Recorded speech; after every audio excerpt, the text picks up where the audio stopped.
Welcome back नाज़रीन। पाकिस्तान को माशी महाज पर एक कामयाबी हासिल हुई है। पाकिस्तान और अमेरिका के दरमियान तारीखी, तजारती और तवानाई के मुआहदे जो हैं उनको हतमी शिकल दी जा चुकी है। पाकिस्तान और अमेरिका के दरमियान हालिया जो तजारती मुआहदा है वो एक उससे गैर मामूली सिफारती पेशरफ्त कहा जा रहा है, जो ना सिर्फ दो तरफा तजारत में वसअत का बायस बनेगा। मुआहदे का मकसद दो तरफा तजारत को वसअत देना, मंडी तक जो रसाई है उसको बढ़ाना, सरमायाकारी के मौके पैदा करना और तवानाई, मादनियात, IT और क्रिप्टो करेंसी जैसे उभरते हुए शुबों में ताउन को फ़रोग़ देना है। जबकि मुल्क में मौजूद गैर इस्तेमाल शुदा तेल के ज़खायर को काबिल इस्तेमाल बनाया जा सकेगा। ये मुआहदा दोनों ममालिक के दरमियान इक़्तिसादी ताउन के एक नए बाब का आगाज़ है, जिसकी गूंज आलमी सतह पर महसूस की जा रही है। दोनों ममालिक के दरमियान तजारती मुआहदे पर गुज़श्ता चंद माह से बातचीत का सिलसिला जारी था और इस पर हतमी मुज़ाकरात के लिए पाकिस्तान के वज़ीर ख़ज़ाना मोहम्मद औरंगज़ेब रवां हफ्ते से ही वाशिंगटन में थे। पाकिस्तान और अमेरिका के मुत्तल्लिका हुकाम की तजारती मुआहदे को हतमी शक्ल देने पर न सिर्फ बराह रास्त मुज़ाकरात हुए, बल्कि इस काम के लिए दोनों ममालिक के अहदेदारों के दरमियान वर्चुअल बातचीत के कई अदवार हुए।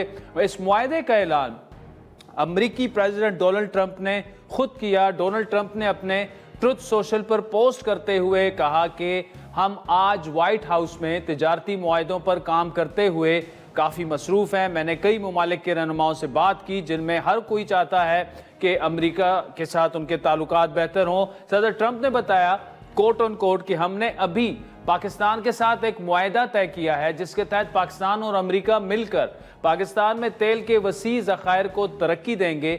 हम इस वक्त इस ऑयल कंपनी का इंतखाब करने के अमल में हैं जो इस शराकत दारी की क़यादत करेगी। उन्होंने कहा कि कौन जानता है, शायद वो एक दिन भारत को तेल फरोख्त कर रहे हों, यानी रेफरिंग टू पाकिस्तान।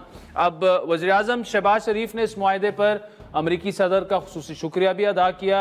उसे दोनों ममालिक के दरमियान पायदार शराकत दारी की बुनियाद करार दिया। वज़ीर आज़म के मुताबिक ये मुआहदा न सिर्फ तजारती मैदान में बल्कि मजमूई तौर पर पाक अमरीका ताल्लुकात को नई बुलंदियों तक लेके चला जाएगा। वज़ीर ख़ज़ाना मोहम्मद औरंगज़ेब ने फिर ये कहा कि इस मुआहदे से जो है वो फ़ायदा भी होगा, तिजारत और सरमायाकारी को साथ साथ चलना चाहिए। क्या कहा उन्होंने, ज़रा सुनिए। प्रेसिडेंट ट्रंप का भी जो मैसेज है कि ये आगे चल के इट्स गोइंग टू बी इंशाल्लाह a real win win situation for Pakistan and United states. और इसमें जो इन्वेस्टमेंट की उन्होंने बात की है, उन्होंने एक सेक्टर की बात की है, पर there number of sectors. Energy से हम शुरू करेंगे और फिर मिनरल्स एंड माइनिंग है, सारा IT and the digital infrastructure and the new economy that we are talking about. और इसमें मैं सबको मुबारक पेश करता हूँ और मुबारक देता हूँ। मुआहदे के नतीजे में पाकिस्तानी मसनूआत में पर अमेरिका में आयद टैरिफ में कमी की गई है, जिससे पाकिस्तानी बरामदात को अमेरिकी मार्केट में मसाबकती बरतरी हासिल होगी। 2024 में पाकिस्तान की कुल 32 अरब डॉलर की बरामदात में से सिर्फ 6 अरब डॉलर सिर्फ अमेरिका को गई, जो कि पाकिस्तान की सबसे बड़ी सिंगल नेशनल एक्सपोर्ट मार्केट है।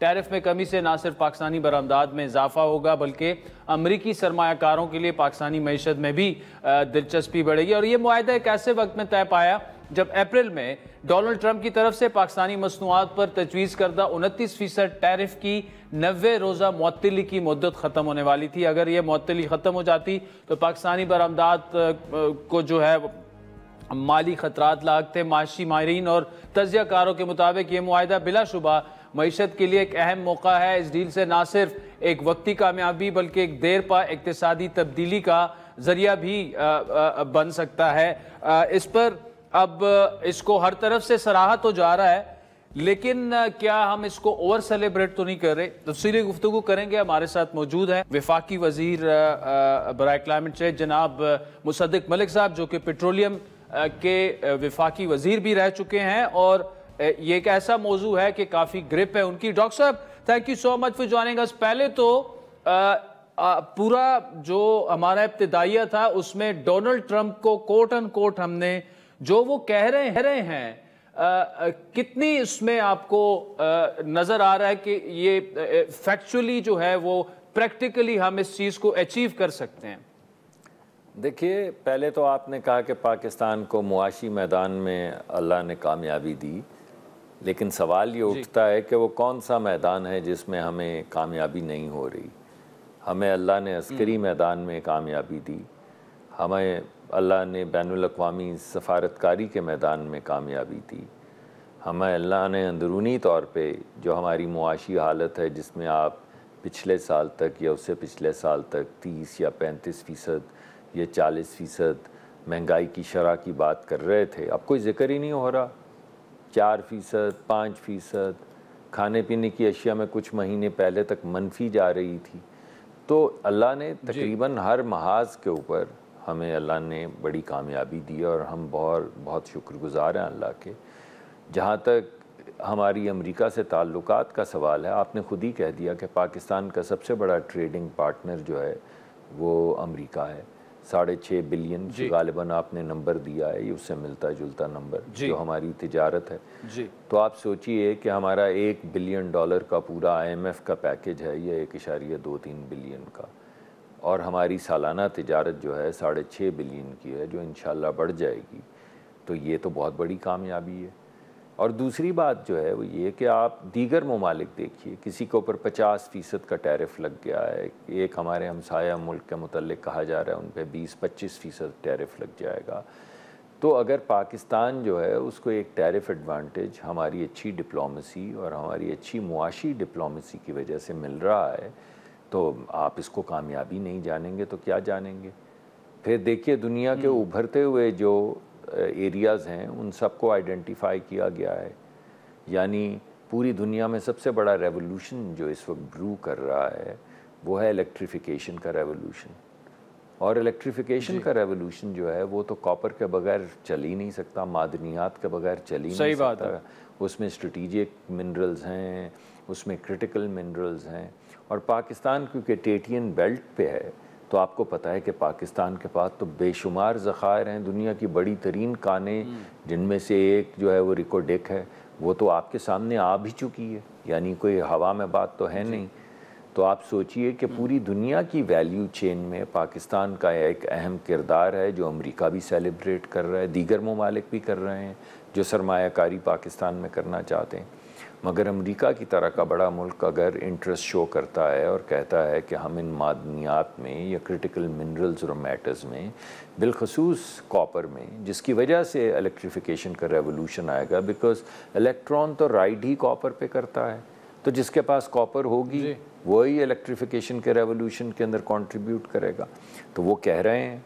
दूसरा बड़ा इलाका जो है वो एनर्जी का है, और आपको मालूम है कि बहुत पुराना हम अमेरिका से ये कोशिश कर रहे हैं कि वो हमारे साथ एनर्जी में इन्वेस्ट करें। हम कई दफ़ा उनके पास गए भी हैं, और इस दफ़ा अगर अल्लाह ने करम किया है और वो खुद से कह रहे हैं कि वो पाकिस्तान के और मैं डॉक्टर साहब इसी से जुड़ा सवाल है, आपको इंटरप्ट कर रहा हूँ, लेकिन वो ये कह रहे हैं कि मतलब इसमें आप इस कितना उस हकीकत से करीब समझते हैं कि पाकिस्तान के तेल और गैस के ज़खायर दुनिया के चौथे बड़े ज़खायर हैं। मतलब ऑब्वियसली सर्वेज वगैरह तो हुए हैं, लेकिन उस तरह से एक्सप्लोरेशन तो अभी तक हो नहीं पाई। लेकिन डोनाल्ड ट्रंप का ये कहना कि एक दिन शायद हम इस काबिल हो जाएंगे कि हम इंडिया को भी तेल बेचेंगे, कितनी रियलिस्टिक स्टेटमेंट है आपके ख्याल में? क्या इसकी पॉसिबिलिटी मौजूद है, या जिस तरह PTI ने ऐलान किया था कि इतना तेल समंदर में निकल आया है? देखिए भाई, पहली बात तो ये कि हमने तो ऐलान नहीं किया, ये तो डोनाल्ड ट्रंप ने किया है। इस वजह से आप हमें PTI से तो मत मिलाएं। हमने तो कोई ऐसी बात नहीं की है। हाँ, हमने जो कहा है, जो हमारी रिपोर्ट सामने आई थी, वो ये थी कि आप ये मान लें कि 3 अक़साम की रॉक्स होती हैं समंदर की तह में।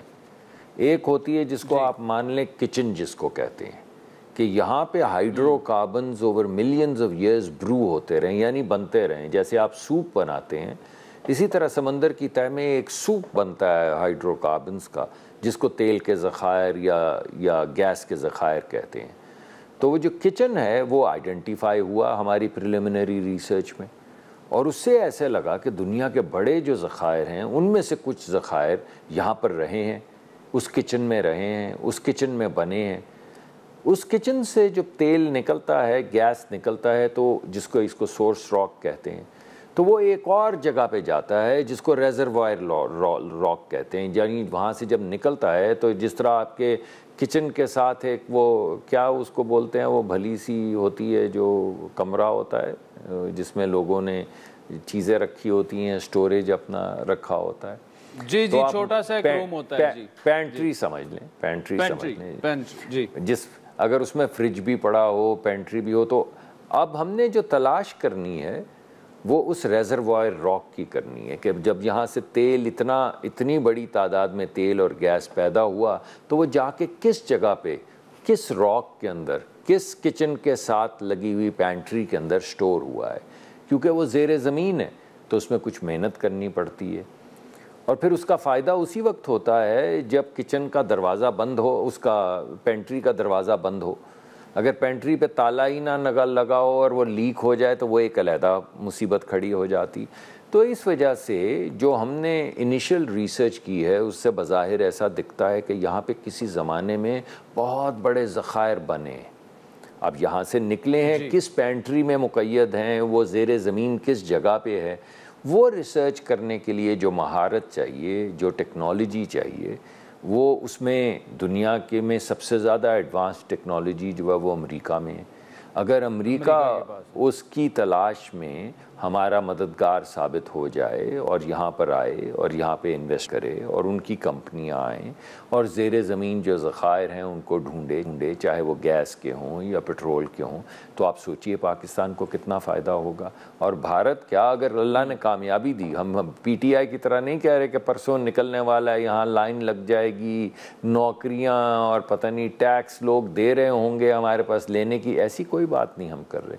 हम शुक्रगुज़ार हैं अल्लाह के, सर हमारा झुका हुआ है, दुआ गो हैं।